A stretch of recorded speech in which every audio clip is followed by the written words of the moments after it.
వైఎస్ఆర్సీపీ తన యొక్క నాయకుడు జగన్మోహన్ రెడ్డికి సరైనటువంటి భద్రత లేదు అని చెప్పి అక్కడ వైసీపీ వ్యవహారాలు చూస్తున్నటువంటి కేంద్రంలో చూస్తున్నటువంటి వైవి సుబ్బారెడ్డి ఏమొచ్చేసి కేంద్ర హోంశాఖను కలవడం జరిగింది.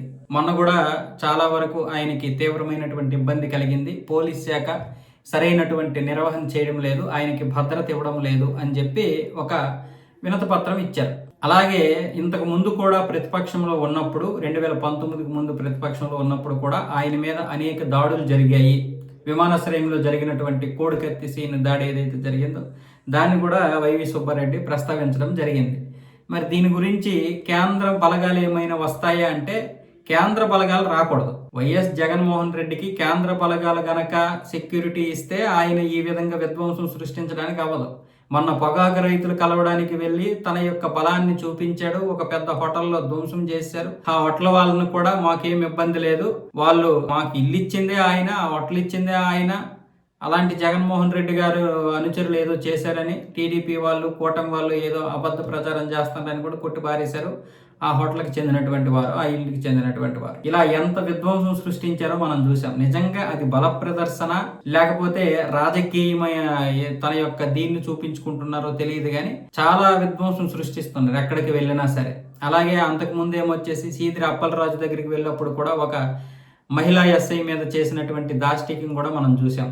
ఆ వైసీపీ నాయకుడు చింతా డ్రైవర్ ఎవరో, ఇలా రకరకాల దాడులు చూస్తున్నాం. ఇలాంటి నేపథ్యంలో వీళ్ళేమొచ్చేసి కేంద్ర హోంమంత్రిత్వ దగ్గరికి వెళ్ళడం, వాళ్ళని అంటే ఒక సింపతి కోసం జగన్మోహన్ రెడ్డి మీద ఒక దాడి జరుగుతోంది ఆంధ్రప్రదేశ్లో, ఒక సెక్యూరిటీ లేదు ఆయనకి అని ఒక చెప్పి వీళ్ళ మీద అటెన్షన్ చేసుకోవడానికి తప్ప నిజంగా జగన్మోహన్ రెడ్డి గారికి అంత బాధ ఏముంది అక్కడ? నిజంగానే ఆయన మీద దాడి జరగడానికి అవకాశం ఎక్కడ ఉంది? దాడి జరిగే అవకాశం ఇస్తున్నారా? పోలీస్ శాఖ వారు తప్పులు పడుతున్నారు పోలీస్ శాఖని. పోలీస్ శాఖ అనుమతులు ఇస్తే ఆ అనుగుణంగా వీళ్ళు వ్యవహరిస్తున్నారా? పోలీస్ శాఖ ఇచ్చినటువంటి అనుమతులకి అనుగుణంగా వ్యవహరిస్తున్నారా? వీళ్ళు అధికారంలో ఉన్నప్పుడు ఇదే పోలీసులు మంచి చేశారు, ఇప్పుడేమొచ్చేసి అదే పోలీసులు వీళ్ళకి సపోర్ట్ చేయడం లేదు. అంటే అధికార పక్షంలో ఎవరున్నా సరే పోలీసులు మంచిగా వాడుకుంటారు, మళ్ళీ ప్రతిపక్షంకి వెళ్ళేసరికి ఇదే పోలీసులు వాళ్ళకి చెడ్డ అయిపోతున్నారు. అది కూటమైనా సరే లేకపోతే జగన్మోహన్ రెడ్డి అయినా సరే. ముఖ్యంగా జగన్మోహన్ రెడ్డి యొక్క ఇదేంటంటే వాళ్ళ పరువు వాళ్ళే తీసుకునేటటువంటి పరిస్థితి. కేంద్ర బలగాలు వస్తే ఈ విధంగా వీళ్ళు వెళ్ళగలుగుతారా? కేంద్ర బలగాలు రాకూడదు, కానీ కేంద్రానికి మాత్రం వీళ్ళన్నీ చెప్తారు. మరి ఇక్కడ ఉన్నటువంటి నిఘా సంస్థలు చెప్తాయి కదా జగన్మోహన్ రెడ్డి కావాలని చేయించుకుంటున్నాడో లేదో అన్న విషయం.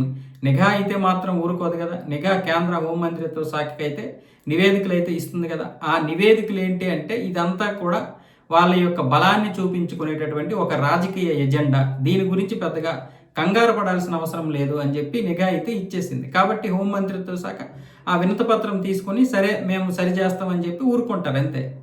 నిజంగానే ఆయనకి థ్రెట్ ఉందంటే నిఘా సంస్థలు చెప్తే వెంటనే కేంద్ర ప్రభుత్వం కూడా అప్రమత్తం అవుతుంది.